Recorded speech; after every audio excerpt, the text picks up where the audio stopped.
आइए साथियों, फिर से हमारे इस YouTube चैनल संस्कार गुरुकुलम में आपका स्वागत है। आज फिर से हम लोग जो है मैथ्स पेडागोजी सीरीज को आगे बढ़ाते हुए आपके बीच हम लाए हुए हैं पांचवा चैप्टर, जिसका नाम है evaluation through formal and informal methods, है ना साथियों। तो चलिए हम लोग बात करते हैं पांचवा चैप्टर, जिसका नाम है इवैल्यूएशन, है ना, इवैल्यूएशन थ्रू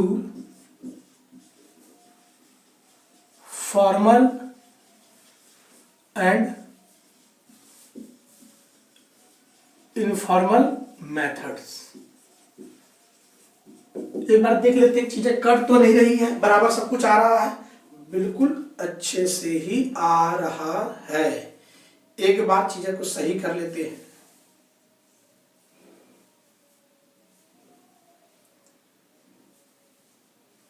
चलिए अब ठीक है। तो साथियों लोग बात करते हैं कि किस प्रकार से मूल्यांकन जो है फॉर्मल और इनफॉर्मल मेथड के द्वारा करी जाती है। तो हम बात करेंगे औपचारिक और अनौपचारिक विधि से मूल्यांकन, है ना। तो मूल्यांकन किस तरह से की जाएगी, किस तरह से होगी, हम लोग इसमें बात करेंगे। तो ये पांचवा चैप्टर है साथियों हमारे मैथ्स पेडागोजी का, इसको जानने की कोशिश करेंगे। सबसे पहले जानते हैं कि मूल्यांकन होता क्या है, और फिर फॉर्मल और इनफॉर्मल मेथड्स का किस तरह से रिलेशन है, इसको जानने की कोशिश करेंगे। अगर साथियों हमारे आप इस चैनल पर अगर नए हैं तो चैनल को आप सब्सक्राइब कीजिएगा, और इस तरह की नोटिफिकेशन आपके तक पहुंचे इसलिए बेल आइकन को भी क्लिक करेंगे। साथ ही साथ साथियों अगर हमारी वीडियो अच्छी लगे तो लाइक जरूर कीजिएगा, है ना। और कुछ सुझाव देना चाहते हैं तो आप कमेंट कर सकते हैं, है ना। तो आइए बात करते हैं हम लोग सबसे पहले इवैल्यूएशन पर, मूल्यांकन क्या होता है। फिर बात करेंगे फॉर्मल और इनफॉर्मल मेथड से सीजीई का निर्माण कैसे करते हैं, उस पर हम लोग बात करते हैं। मूल्यांकन, और यहाँ पे दो टर्म आएगा आपके पास, एक होगा मूल्यांकन और एक होगा असेसमेंट, आकलन, है ना। तो हम लोग बात करते हैं दो टर्म पे बात करते हैं। सबसे पहले कि इवैल्यूएशन क्या है, जिसको हम लोग कहते हैं मूल्यांकन, मूल्यांकन, और एक टर्म समझेंगे हम लोग असेसमेंट, जिसको कहते हैं हम लोग आकलन। दोनों करीब करीब वर्ड्स जो हैं एक जैसे हैं, दोनों में अंतर भी है, दोनों में समानताएं भी है। तो इसमें उतना बात नहीं करेंगे क्योंकि हमें सिर्फ और सिर्फ मैथ्स पेडागोजी पढ़ना है, तो हम लिमिटेड फॉर्म में बात करेंगे। लेकिन वहीं पे सीडीपी में अगर हम इसकी बात करेंगे तो बहुत बड़ी इसमें विस्तृत तरीके से हम बात करेंगे। यहाँ पे मैथ्स पेडागोजी चल रही है, तो मैथ्स पेडागोजी में जिस तरह के सवाल आते हैं इस टॉपिक से सिर्फ वहीं पे बात करेंगे। फिर भी छोटा छोटा रूप से देखते हैं। मूल्यांकन का यहाँ पे होता है कि मूल्यांकन का तात्पर्य यहाँ पे ये है कि कोई भी चीजों का, कोई भी चीज कितनी ज्ञान हमने प्रक्षेपण किया, बच्चे में कितना ज्ञान आया, उसका मानदंड को बताना ही मूल्यांकन कहलाता है। अर्थात बच्चों ने कितना सीखा उसका वो मूल्य बताता है। बच्चों ने कितना सीखा उसको मूल्य बताता है, उसको कहते हैं इवैल्यूएशन। जैसे एक बच्चा को सिखा रहे थे तो उसने कितना सीखा, एक ग्रेड वे में अगर बोले तो वो मूल्य लगा रहा है, उसको कहते हैं मूल्यांकन। मतलब मूल्य के साथ में आंकना, मूल्य के साथ में मेजरमेंट करना, मूल्य के साथ में जो है उसका आकलन करना ही मूल्यांकन कहलाता है। वहीं पे आकलन क्या है कि हम लोग यहाँ पे चीजों को आकलन करते हैं, जानने की कोशिश करते हैं कि हमने जो सिखाया वो प्रॉपर उन्होंने सीखा कि नहीं सीखा। अगर सीखा तो कितना सीखा, तो उसको कहेंगे इतना सीखा, मूल्यांकन हो गया। हमने उसको समझाया चीजों को, लेकिन बच्चे समझे तो कितना समझे, ये मूल्यांकन है। वहीं पर हम बच्चों को समझाए और ये जानने की कोशिश किए कि बच्चे समझे कि ना समझे। अगर समझे तो अच्छी बात है, ना समझे तो सबसे अच्छी बात है, फिर से उनको बताएंगे, ये हमारा आकलन है। मोटा मोटी तौर पे आप समझ गए होंगे। फिर से देखिए, मूल्यांकन आंकने में मूल्य को शामिल कर दे, कितना सीखा, इतना सीखा, तो ये मूल्यांकन है। आकलन क्या है, बच्चों ने सीखा, कितना सीखा नहीं, बच्चों ने सीखा या नहीं सीखा। सीखा तो ठीक है, नहीं सीखा है तो उसको फिर से सिखाया जाएगा अपने तौर तरीके से, उसको हम लोग आकलन करते हैं। ये दोनों में अंतर होती है। वैसे अगर बात करें साथियों CCE, है ना, के बारे में, तो सी क्या होती है, तो कंटिन्यूअस है ना, कंटिन्यूअस एंड कंप्रीहेंसिव इवैल्यूएशन।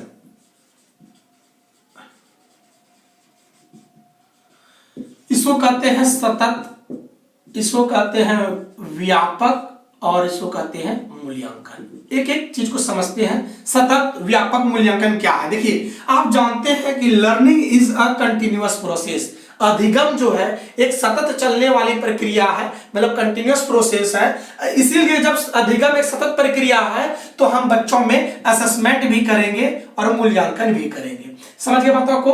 तो कंटिन्यूअस लर्निंग की वजह से यहाँ पे कंटिन्यूअस आया है। वही व्यापक जो है किसके वजह से आया? तो बच्चों में हम हर हॉलिस्टिक डेवलपमेंट के बारे में सोचेंगे, हॉलिस्टिक मतलब समग्र विकास का आकलन करेंगे, तो उसको हम लोग कहते हैं व्यापक, क्योंकि समग्र ही होता है व्यापक। तो इसी की वजह से, समग्रता के वजह से व्यापक आया। ध्यान दीजिएगा, लर्निंग के वजह से सतत आया, क्योंकि अधिगम एक सतत चलने वाली प्रक्रिया है। वहीं पर समग्र बच्चों में जो हम लोग विकास की बात करते हैं तो वो हॉलिस्टिक डेवलपमेंट के बारे में बात करते हैं, और हॉलिस्टिक ही विशाल है, इसी वजह से उसके लिए व्यापक आया है। और मूल्यांकन तो आप समझ ही रहे हैं कि हम मूल्य को आंक देते हैं यहाँ पे, इसीलिए उसको कहते हैं मूल्यांकन। तो सीसीई के तहत हम लोग चीजों को पढ़ेंगे कि कैसे कोई चीजें सतत होती हैं, कैसे कोई चीजें जो है व्यापक होती है, और फिर मूल्यांकन कैसे होती है। इसको और भी चीजें आगे हम लोग पढ़ते हैं और जानने की कोशिश करते हैं। तो ऑलरेडी साथियों मैंने बताया कि असेसमेंट क्या है, इवैल्यूएशन क्या है, मोटा मोटी तो अभी बता दिए। और सॉरी, जो हमने सीडीपी के क्लास में इसकी बहुत जबरदस्त बात करी है, 7-8 वीडियोस बनी है, 8 घंटा तक लमसम हमने इस चीज को पढ़ाया। आप हमारे वीडियोस को जाके देख लेंगे, है ना। तो आइए, हम लोगों ने यहां तक देखा और इससे आगे जानने की कोशिश करते हैं कि असेसमेंट, है ना। पहले थोड़ा सा देख लेते हैं असेसमेंट क्या होता है, क्योंकि असेसमेंट को समझना बड़ा अच्छे से इसको समझते हैं। असेसमेंट इसको कहते हैं आकलन। आकलन एक ऐसी प्रक्रिया है ना, आकलन एक ऐसी प्रक्रिया है जो बच्चों की कमियों को पता लगाते हैं। आकलन से बच्चों की कमी का पता लगाते हैं, और कमी का पता लगा के उसका निदान करते हैं, वही उपचार करते हैं। तो बच्चों में अगर हमने साथियों कमी का पता लगाया, क्या लगाया? कमी का पता लगाया, और कमी का पता लगाया, और जो कमी को पता लगाते हैं उस परीक्षण को कहते हैं हम लोग क्या चीज? तो हम लोग कहते हैं निदानात्मक परीक्षण। समझिएगा, है ना। इसको क्या कहते हैं? निदानात्मक परीक्षण। ये निदानात्मक परीक्षण होता क्या है ना, जिसको हम लोग कहते हैं कि अगर हम लोग बात करें साथियों, तो इसको इंग्लिश में कहते हैं, इंग्लिश जान लीजिए, इसको कहते हैं डायग्नोस्टिक, है ना,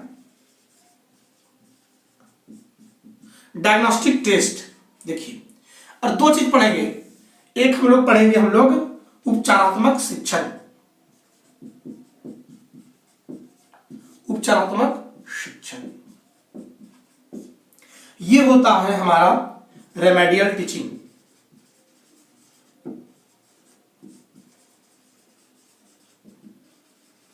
समझिएगा, असेसमेंट क्या है? तो यहां पे चीजों को हम जो बच्चों को पढ़ाते हैं उसको जानने की कोशिश करते हैं कि बच्चों में कितना विकास हो पाया, उसको हम लोग क्या कहते हैं? तो आकलन कहते हैं। अब आकलन जब करते हैं तो बच्चों को हम चूंकि लर्निंग करा रहे हैं, अधिगम करा रहे हैं, अधिगम तो सतत चलने वाली प्रक्रिया है। जब प्रक्रिया है तो हम लोगों को ये चेक करना पड़ेगा, जैसे मैंने एक बच्चों को टॉपिक पढ़ाई, मैथ्स की हमने मान लिया जाए मैथ्स के टॉपिक पढ़ाई, मान लिया जाए बच्चों को हम टॉपिक पढ़ा रहे हैं फैक्टराइजेशन, है ना।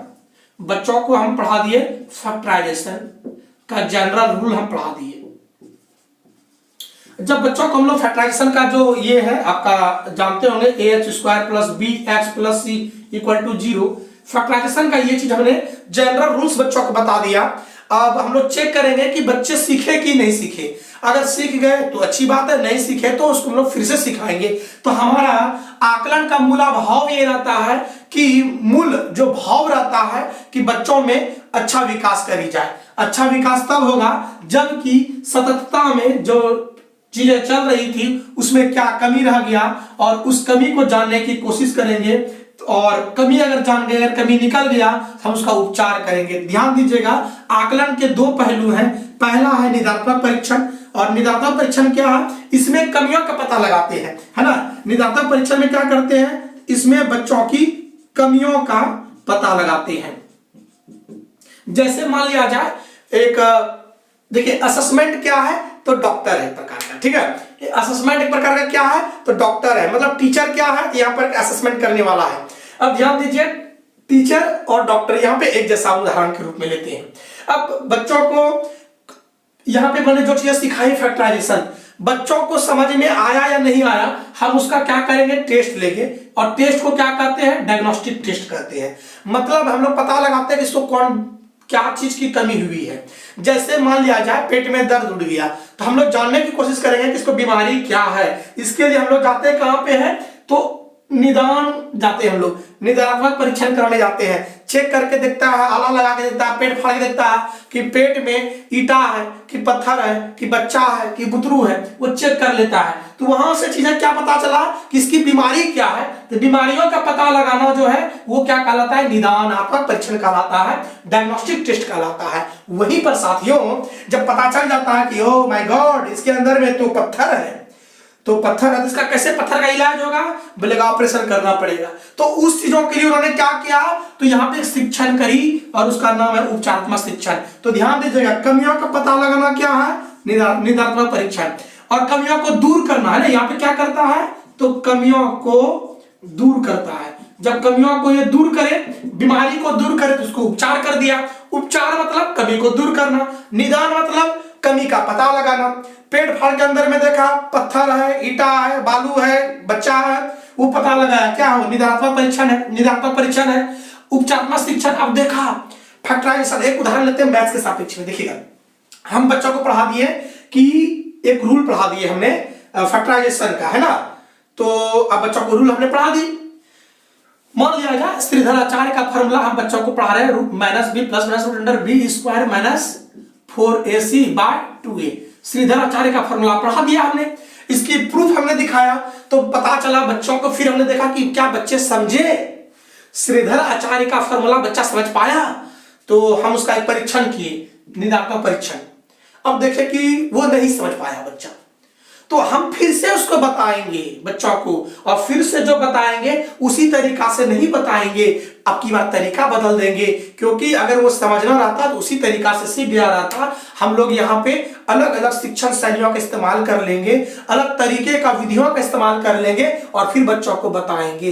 तो ये देखिए, यहाँ पे हमने कमी का पता लगाया कि नहीं समझा, अब यहाँ पे क्या कर रहे हैं, दूसरे तरीके से इसको समझा रहे हैं, तो ये हमारा उपचारात्मक शिक्षण है। तो चीजें समझ में आपको यहाँ पे आ गई होगी। तो असेसमेंट का ये दोनों भाग आप समझ गए होंगे। अब इसके बाद देखते हैं, यहां से क्वेश्चन पूछा जाता है ना साथियों, और भी चीजों को देखते हैं, जानने की कोशिश करते हैं। अब असेसमेंट में 2-3 टर्म है, और इससे भी क्वेश्चन पूछा गया है। वैसे 5 टर्म्स है, यहाँ पे हम मोटा मोटी आपके पास 3 टर्म बात करेंगे। मैथ्स पेडागोजी में जो है इतना से ही क्वेश्चन आया हुआ है, इसीलिए हम लिमिटेड फॉर्म में बात करेंगे। सीडीपी में आइएगा, वहां पे जबरदस्त तरीके से बात करेंगे। आइए पहला बात करते हैं, एक होता है सीखने का आकलन। सीखने का आकलन, इसको कहते हैं असेसमेंट फॉर लर्निंग।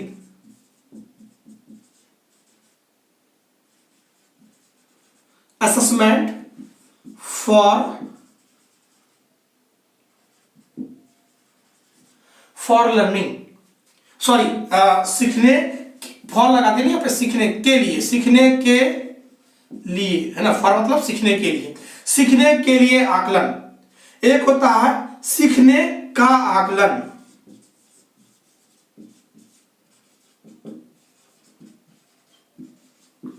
इसको क्या कहते हैं हम लोग, असेसमेंट ऑफ लर्निंग।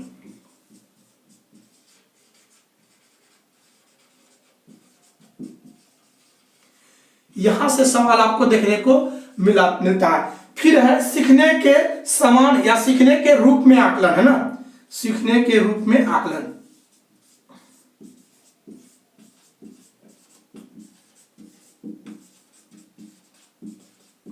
इसको कहते हैं असेसमेंट एज लर्निंग।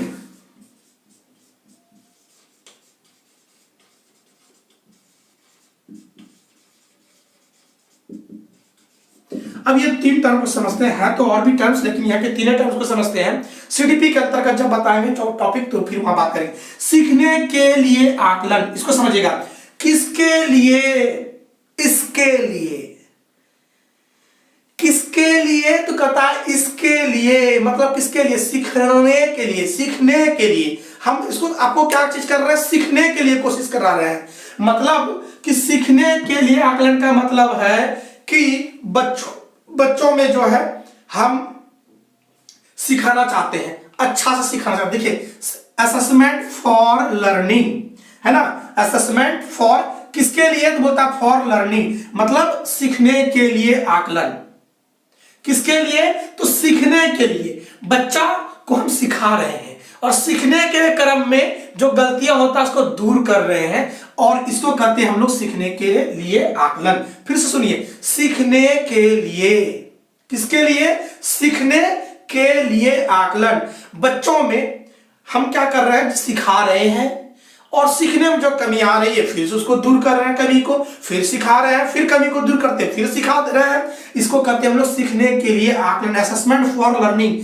बच्चा यहां पर क्या कर रहा है, तो लर्निंग कर रहा है, और उसमें हम क्या कर रहे हैं, सिखाने की कोशिश कर रहे हैं। सीखने के लिए हम लोग आकलन कर रहे हैं, मतलब बच्चा सीख रहा है तो आकलन कर रहे हैं, सीखता जा रहा है, आकलन करते जा रहे हैं। इसको कहते हैं सीखने के लिए आकलन। और यह किस प्रकार का आकलन है, तो हम लोग कहते हैं यह एक प्रकार का हमारा रचनात्मक आकलन है।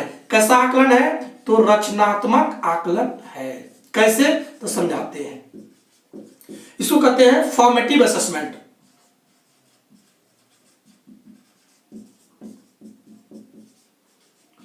फॉर्मेटिव असेसमेंट कैसे, देखिए सुनिए। पहली बात, सीखने के लिए आकलन क्या है कि किसके लिए, तो सीखने के लिए, असेसमेंट फॉर लर्निंग।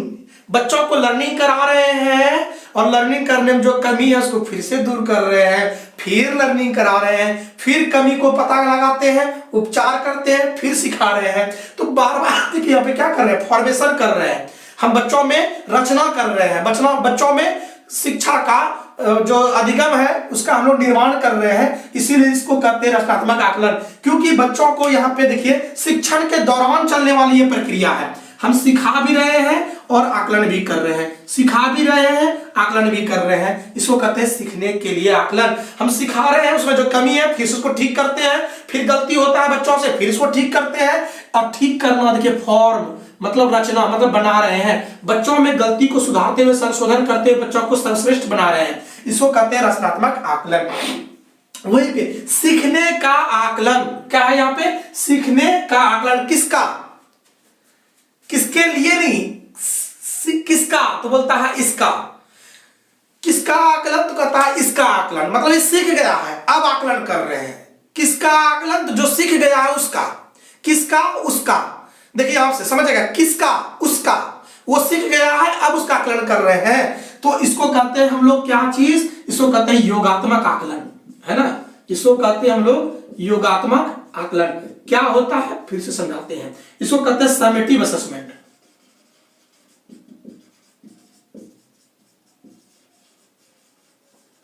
देखिए सीखने का आकलन किसका, उसका, जिसको सिखा चुके हैं अब उसको आकलन करते हैं। वहां पे क्या था कि सीखते जा रहा है, आकलन करते जा रहे हैं, गलती को दूर करते जा रहे हैं। लेकिन यहाँ पे ऐसा नहीं है, पूरे साल भर हमने सिखाया और लास्ट में उसको जो है क्या करते हैं, उसका परीक्षा ले लेते हैं। तो ये क्या कहलाया, योगात्मक आकलन कहलाया। यहाँ पे चीजें जितना भी सीखा सब चीजों को योग कर रहे हैं हम लोग यहाँ पे, और एक ही बार टेस्ट ले लिए हमने। इसको सीखने का आकलन कहते हैं। किसका, उसका, जो सिखा चुके हैं जिसको। किसके लिए, कहता इसके लिए, सिखाने के लिए, सीखने के लिए। तो ये होता है हमारा रचनात्मक। समझ बातों को। फिर कहता सीखने के रूप में आकलन, assessment as learning. Assessment as learning क्या है, समझिएगा। सीखने के रूप में आकलन, बच्चा सीख भी रहा है, आकलन भी कर रहा है। इसको क्या कहते हैं हम लोग, स्व आकलन कहते हैं, सेल्फ असेसमेंट कहते हैं। इसको क्या कहते हैं, स्व आकलन। बच्चा यहाँ पे खुद से आकलन करता है और यही हमारा मूल मोटो रहता है, बच्चों में इतना विकास करना है वो स्वयं से आकलन कर सके, सेल्फ असेसमेंट कर सके। अगर बच्चा सेल्फ असेसमेंट कर लेता है तो यहाँ पे टीचर की रोल बहुत कम हो जाती है। बच्चा इतना परिपक्व हो जाता है, इतना मैच्योर रहता है, इतना डेवलपमेंट होता है, वो खुद कमी का पता लगाता है, खुद से कमी को दूर करता है और यह स्वयं से करता है। टीचर की रोल यहाँ पे नहीं होती है, इसको कहते हैं स्व आकलन, सेल्फ असेसमेंट। तो साथियों चीजों को आप मोटा मोटी यहाँ पे समझ गए। इस टॉपिक से यहाँ पे क्वेश्चन आता है, कट तो नहीं गया, बिल्कुल सब कुछ ठीक है। चलिए धन्यवाद। चलिए अब यहाँ पे चीजें हम लोग देख लिए। एक बार आपको शायद कंफ्यूजन हो रहा होगा फॉर्मेटिव असेसमेंट पे और समेटिव असेसमेंट पे क्या होता है। चलिए एक बार हम लोग इसके अंतर को भी देख लेते हैं कि what are the difference between the formative assessment and summative assessment. आइए हम लोग चीजों को देखते हैं कि फॉर्मेटिव असेसमेंट और समेटिव असेसमेंट में क्या अंतर है। एक एक अंतर को देखेंगे, बारीकी से देखेंगे। साथियों तब तक हम मिटा रहे हैं तो आप लोग हमारे वीडियोस को थोड़ा लाइक कर दीजिएगा, है ना। लाइक करने में पैसा कोई तो जाता नहीं है। आइए चीजों को देखें, थोड़ा सा है ना, जोड़ रही है 2 घूंट जिंदगी के लिए।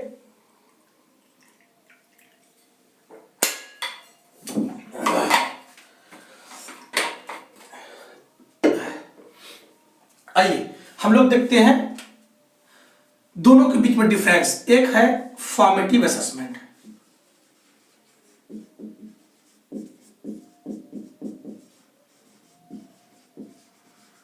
और एक देखते हैं समेटिव असेसमेंट।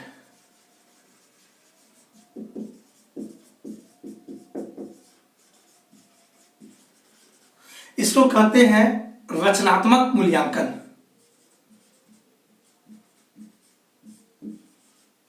देखिए 2-3 नाम है इसका, रचनात्मक मूल्यांकन है ना, और क्या नाम है भूल गए, चलिए लिख लीजिए, बाद में जब याद आएगा लिख देंगे, है ना। रूपात्मक आकलन भी कहते हैं इसको, और इसको कहते हैं योगात्मक आकलन, और इसको एक चीज और कहते हैं संगठनात्मक आकलन।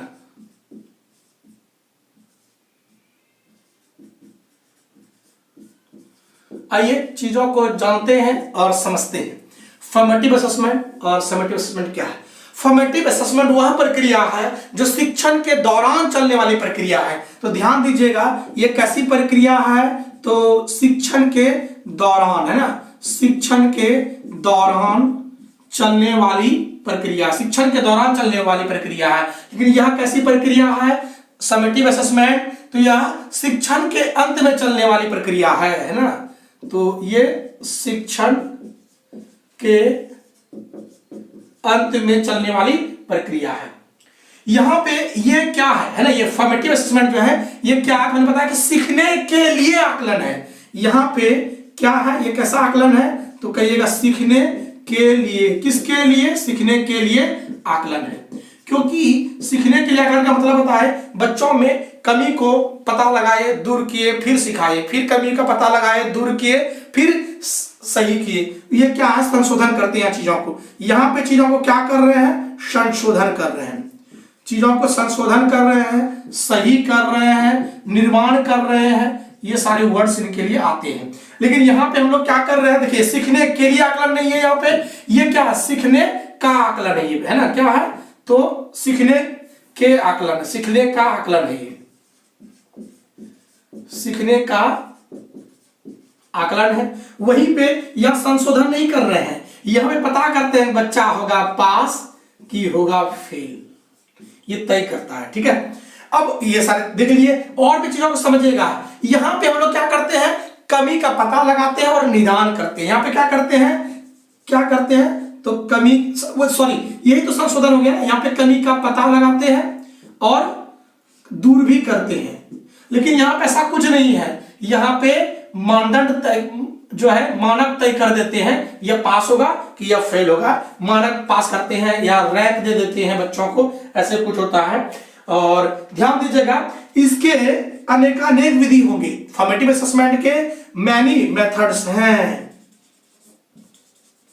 मैनी मेथड्स, अनेकानेक विधियां होती है, लेकिन इसकी विधियां सीमित होती है। जैसे पेपर पेन टेस्ट ले लेते हैं, पेपर पेन टेस्ट वगैरह वगैरह, ये सारे इसमें इसके अंतर हैं। तो साथियों ऐसा करते हैं कि फॉर्मेटिव असेसमेंट, समेटिव असेसमेंट क्या है आप समझ गए होंगे। तो चलिए चीजों को आगे बढ़ाते हैं, जानने की कोशिश करते हैं, एक बार देख लेते हैं कि सब कुछ प्रॉपर ठीक ठाक है कि नहीं। चलिए तो प्रॉपर है, सब कुछ ठीक ठाक है। एक बार बोर्ड को मिटा देते हैं ना। आइए तो बोर्डों को मिटाते हैं, फिर चलते हैं अपने निर्माणवाद की ओर, है ना। अब छोड़ चुके हैं वियतनाम को, ले लो तिरंगा प्यारा, है ना मेरे प्यारे साथियों। तो आइए, अगर हमारी वीडियोस अच्छी लग रही है तो चैनल को सब्सक्राइब जरूर कीजिएगा, है ना।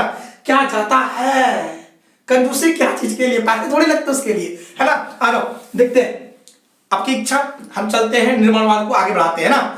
तो हमने यहाँ पे चीजों को ये देखा वो देखा, सब कुछ देख लिया, और भी चीजों को देखते हैं। और वो चीजें हैं, देखिए हमने डायग्नोस्टिक की बात करी, हमने रेमेडियल की बात करी, और अब थोड़ा सा बात करते हैं कि फॉर्मल एंड इनफॉर्मल, सब कुछ इसी में शामिल कर रहे हैं, ठीक है। फॉर्मल और इनफॉर्मल की अगर बात करें तो साथियों आते हैं हम लोग व्यापक के लिए। ध्यान सुनिएगा, फिर से ध्यान से चीज को सुनिएगा। एक हमारे पास था कंटिन्यूअस,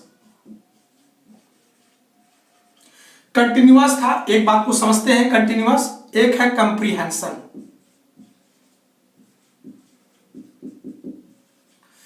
सतत, और ये है व्यापक। सतत चूंकि लर्निंग जो है जिसको आप अधिगम कहते हैं, जिसको आप सीखना कहते हैं, यह सतत प्रक्रिया है। लेकिन व्यापक कब होगा? जब बच्चों का विकास ही जो है वो समग्र करना चाहते हैं। हमारा एनसीएफ 2005 कहता है कि बच्चों में हम लोग सर्वांगीण नहीं समग्र विकास करेंगे। सर्वांगीण और समग्र विकास में थोड़ा सा अंतर हम चीजों को लेकर चलते हैं। वैसे हमारे पास, हमारे चैनल में आप जिधर ढूंढेंगे तो दोनों में बड़ी बारीकी अंतर है। तो ध्यान दीजिएगा साथियों, हमारा भारतीय शिक्षा जगत में दो प्रकार की शिक्षा प्रणाली है। एक है परंपरागत शिक्षा प्रणाली, और दूसरा है हमारा आधुनिक शिक्षा प्रणाली। तो परंपरागत शिक्षा प्रणाली में बच्चों में समग्र विकास नहीं करी जाती थी, सर्वांगीण विकास का वर्ड आता था वहां पे। सर्वांगीण विकास में चीजें उतना डेवलप्ड नहीं था। थोड़ा सा आपको लगेगा कि सर्वांगीण और समग्र क्या चीज होता है, तो जानिए सर्वांगीण। थोड़ा सा मैं बात करता हूं, सर्वांगीण और एक है समग्र। लेकिन हमारे एनसीएफ 2005 में समग्र को चुना है, सर्वांगीण को नहीं चुना है। सर्वांगीण में हम संवेग को हटा के बात करते हैं, समग्र में हम लोग संवेग का स्थापना करते हैं। हमारे परंपरावादी शिक्षा में, जैसे परंपरावादी शिक्षा की बात करें तो पहले हर प्रकार की विधाएं दी जाती थी, हर प्रकार की विद्याएं दी जाती थी, लेकिन उसका आकलन हर प्रकार का नहीं होता था और उसमें संवेग की उत्पत्ति नहीं करी जाती थी। आप देखेंगे पुराने समय में हमारे धर्म ग्रंथों में जितने भी लोग हुए, सब कोई अपने विद्याओं का यूज करते थे और किसी को नीचा दिखाने के लिए करते थे। जैसे मैं एक फिलॉसफी से थोड़ा सा चीजों को जोड़ता हूं, जैसे कोई भी है राजा महाराजा, वो क्या करते थे ना कि अगर वो सीख गए हैं, क्या कहते हैं उसको, तीर धनुष चलाने के लिए, तो वो हिरण को मार देते थे। और हिरण को मारते तो उसमें संवेग की स्थापना नहीं कर पाई है उन्होंने, लेकिन वो अपने आप को बाहुबली बनाने के लिए उसकी वो हत्या कर देते हैं। तो हम लोग यहाँ पे सर्वांगीण विकास नहीं कर पाए, कुछ न कुछ कमी रह गया। लेकिन यहाँ पे जो बातें करते हैं वो हॉलिस्टिक डेवलपमेंट की बात करते हैं, और समग्र की बात करने के वजह से कंप्रीहेंशन वर्ड लाया गया है। समझ गए साथियों, यहाँ पे टीचर्स को स्कॉलिस्टिक के तहत बातें करनी चाहिए। तो ये सारी चीजें दोनों साथियों, दोनों के बीच में अंतर है, इसको समझिएगा। सतत और व्यापक क्या होती है। यहाँ पे एक दो चीज और देख लेते हैं। एक देख लेते हैं पोर्टफोलियो। पोर्टफोलियो क्या होता है तो समझिएगा, बच्चों के द्वारा किए गए कार्यों का, बच्चों के द्वारा जो किया गया जो कार्य है उसका सूचनाओं का रिकॉर्ड रखना, सूचनाओं का संचय रखना ही पोर्टफोलियो कहलाता है। तो ये क्या है, तो पोर्टफोलियो क्या है, तो बच्चों के सूचनाओं का संग्रह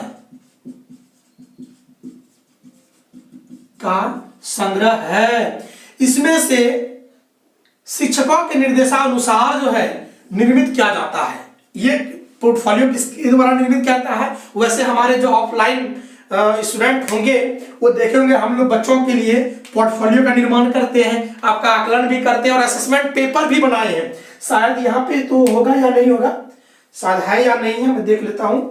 असेसमेंट पेपर आप लोग यदि जानते होंगे तो ये हम लोग अपने बच्चों के लिए तैयार करते हैं और आपका आकलन करते हैं, फिर जांचते हैं, फिर डायग्नोस्ट करते हैं, फिर रेमेडियल जो चीजें होती है वो सारी चीज करते हैं, फिर आपका बहुत अच्छे से आपका रिजल्ट आती है। तो चलिए साथियों, मोटा मोटी हम इस चीज को यही पे टच कर लिए। इसी में से देखिए फॉर्मल आ गया, एक इनफॉर्मल भी आया। हम यहाँ पे पूरे, क्योंकि हम लोग फॉर्मली सब कुछ करेंगे, इनफॉर्मल कुछ नहीं करते, हम लोग फॉर्मली सब कुछ करते हैं। और ये टीचर्स को फॉर्मल ही होना है, यहाँ पर इनफॉर्मल नहीं होना है। इनफॉर्मल से सवाल नहीं पूछे जाते हैं और हमने बात करी है इनफॉर्मल मेथड्स की, वो आपका सीडीपी में। तो आइए साथियों, चीजों को यहीं पे रखते हैं, फिर मिलते हैं हम लोग अगले एपिसोड पर। लेकिन रिक्वेस्ट है, जाने के पहले हमारे चैनल को आप सब्सक्राइब जरूर करेंगे। इसके लिए कोई आपको मूल्य नहीं देना पड़ता है, तो हम रिक्वेस्ट करेंगे कि चैनल को सब्सक्राइब कीजिएगा, लाइक कीजिएगा और फिर कुछ सुझाव देना चाहे तो आप कमेंट कर सकते हैं। साथियों, अब इससे जुड़े हुए सवाल को आपके बीच हम लेके आएंगे। फिलहाल के लिए हम विदा लेना चाहते हैं, फिर मिलते हैं साथियों हम लोग अगले एपिसोड पर। बने रहेंगे हमारे साथ इसी तरीके से। जय हिंद, जय भारत, जय गुरुदेव।